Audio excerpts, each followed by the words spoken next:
Chapter 7. My first half at Salem House. School began in earnest next day. A profound impression was made upon me, I remember, by the roar of voices in the schoolroom suddenly becoming hushed as death when Mr. Creakle entered after breakfast and stood in the doorway looking round upon us like a giant in a storybook surveying his captives. Tungay stood at Mr. Creakle's elbow. He had no occasion, I thought, to cry out, "Silence!" so ferociously, for the boys were all struck, speechless and motionless. Mr. Creakle was seen to speak, and Tungay was heard to this effect. "Now, boys, this is a new half. Take care what you're about in this new half. Come fresh up to the lessons, I advise you, for I come fresh up to the punishment. I won't flinch. It will be of no use your rubbing yourselves. You won't rub the marks out that I shall give you. Now get to work, every boy." When this dreadful exordium was over, and Tungay had stumped out again, Mr. Creakle came to where I sat, and told me that if I were famous for biting, he was famous for biting too. He then showed me the cane, and asked me what I thought of that for a tooth. What is it, a sharp tooth, hey? Was it a double tooth, hey? Had it a deep prong, hey? Did it bite, hey? Did it bite? At every question he gave me a fleshy cut with it that made me writhe. So I was very soon made free of Salem House, as Steerforth said, and was very soon in tears also. Not that I mean to say that these were special marks of distinction which only I received.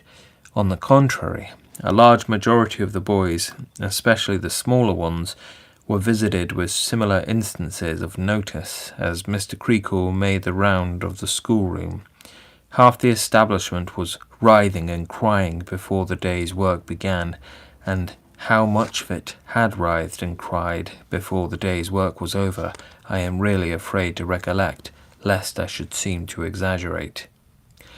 I should think there never can have been a man who enjoyed his profession more than Mr. Creakle did.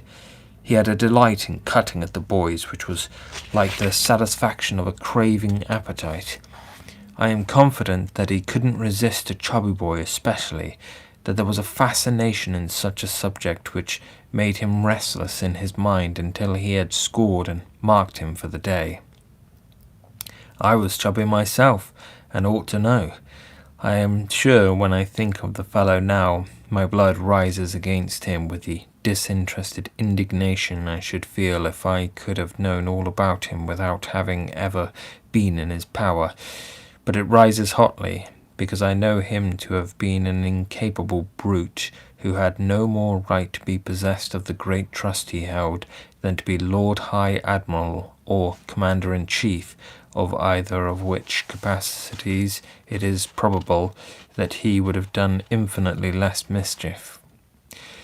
Miserable little propitiators of a remorseless idol, how abject we were to him! What a launch in life I think it now, on looking back, to be so mean and servile to a man of such parts and pretensions.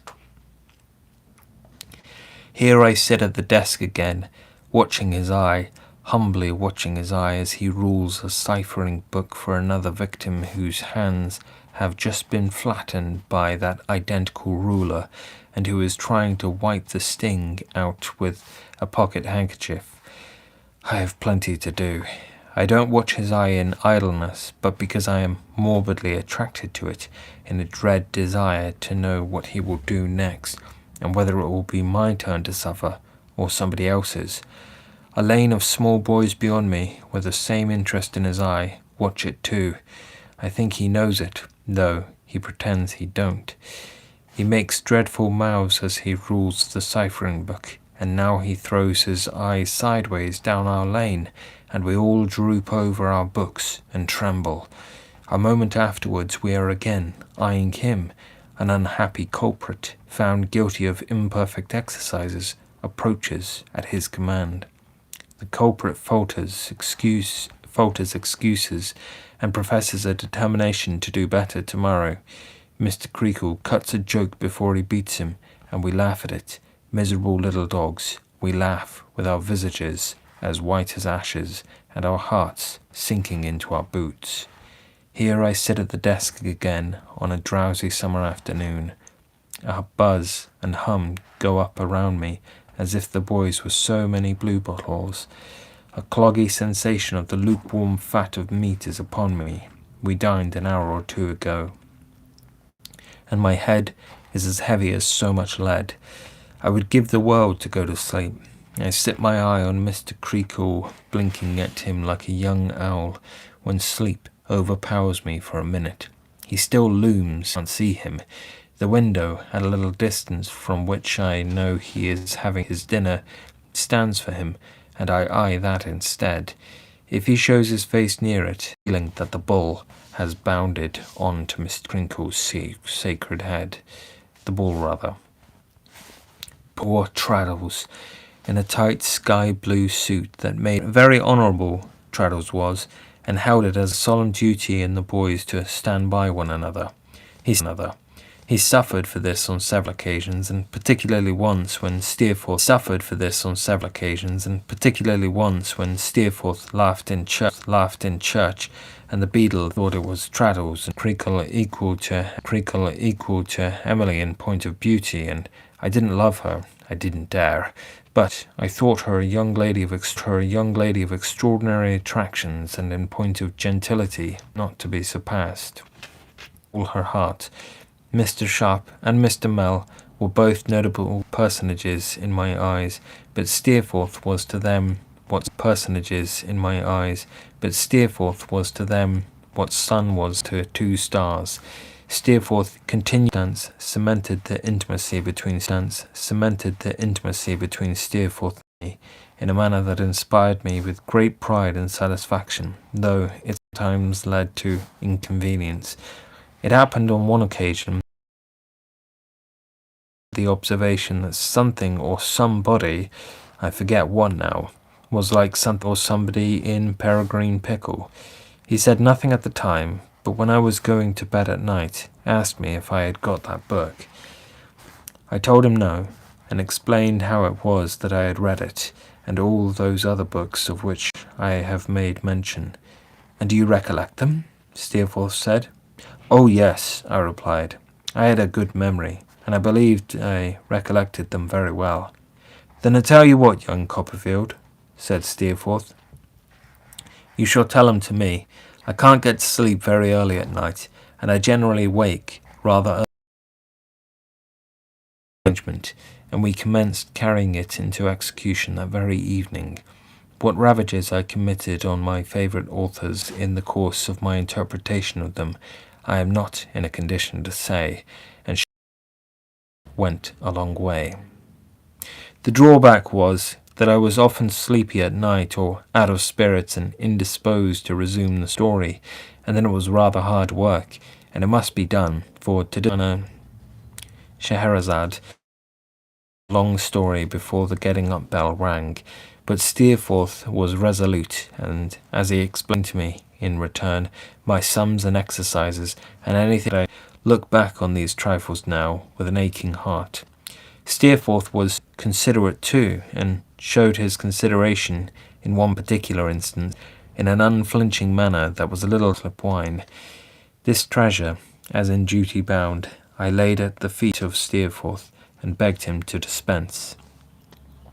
"Now I'll tell you what," was his exact expression, and it should be every drop devoted to the purpose that he had mentioned. Accordingly, it was locked up in his box and drawn and administered to me through a piece of quill in the cork when I was supposed to be in want of a restorative. Sometimes, to make it a more sovereign specific, he was so kind as to squeeze orange juice into it, or to stir it up with ginger, or dissolve a peppermint drop in it. And although I cannot assert that the flavour was improved by these experiments, or that it was exactly the compound one would have chosen for a stomachic, the last thing at night, and gratefully, and was very sensible of his attention. We seem to me to have been months over Peregrine and months more over the other stories, any passage of an alarming character in the narrative. This rather put me out very often. It was a great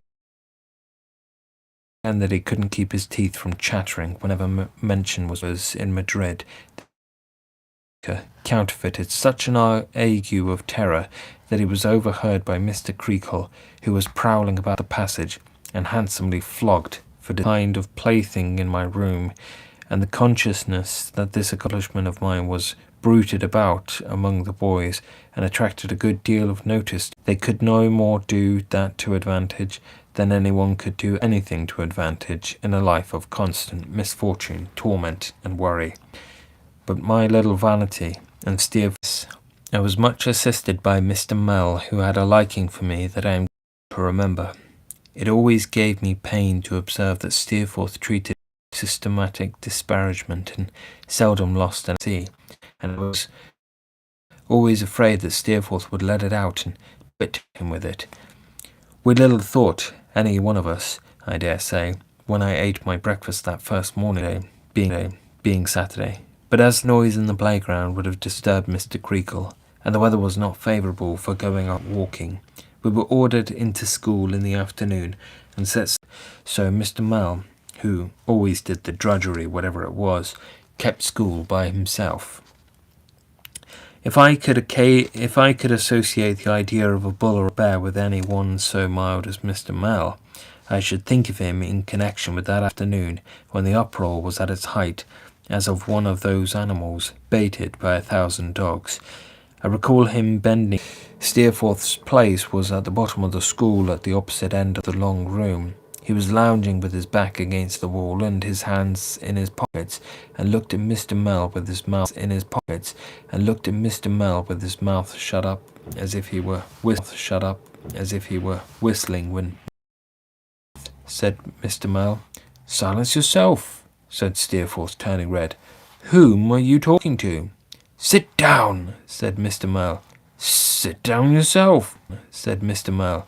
"Sit down yourself," said Steerforth, "and mind your business, head, or that I have not observed you within a few minutes urging your juniors on to every sort of outrage against me. You are mistaken.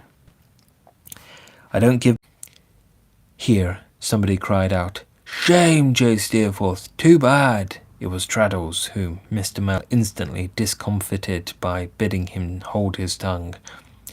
"To insult one, you can sit down or stand up as you please, sir. Copperfield, go on."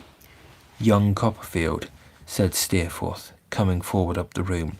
"Stop a bit. I tell you what, or base or anything of that sort. You are an impudent beggar. You are always a beggar, you know. But when you do that, you are an impudent beggar." I am not clear whether he was going to strike Mr. Mell, or Mr. Mell was sat upon the desk. After still looking hard at Mr. Mell from his throne, as he shook his head, rubbed his hands, and remained in the same state of agitation, Mr. Creakle turned to Steerforth on his opponent, and remaining silent, I could not help thinking, even in that interval, I remember, what a noble, repeated Mr. Creakle, with the veins in his forehead swelling quickly. "Who talked about favourites?" "He did," said Steerforth. "And pray, what did you mean by that, sir?" demanded Mr. Creakle, turning angrily on his assistant. His eyes were hardly visible below them. "Whether, when you talk about favourites, you showed proper respect to me." "To me, sir," said Mr. Creakle, darting his head at him suddenly, and made an impression on the boys too, for there was a low stir among them, though no one spoke a word. I am surprised, Steerforth, although your candour does you honour," said Mr. Creakle. "That from you, Steerforth. If Mr. Mell looked homely in my eyes before the handsome boy, it would be possible to say how homely Mr. Creakle looked. Let him deny it, ashamed of what you have done today. At present, I would prefer to see you anything rather than a friend to me, or to anyone in whom I am so joined in them ardently, though I felt miserable. Mr. Creakle then caned Tommy Traddles for being discovered in tears instead of cheers on account of Mr. Mow's departure, and went back to his sofa, or his bed, or wherever he had come from. We were left to ourselves now, and looked very blank, I recollect, on one another. For myself, I felt so much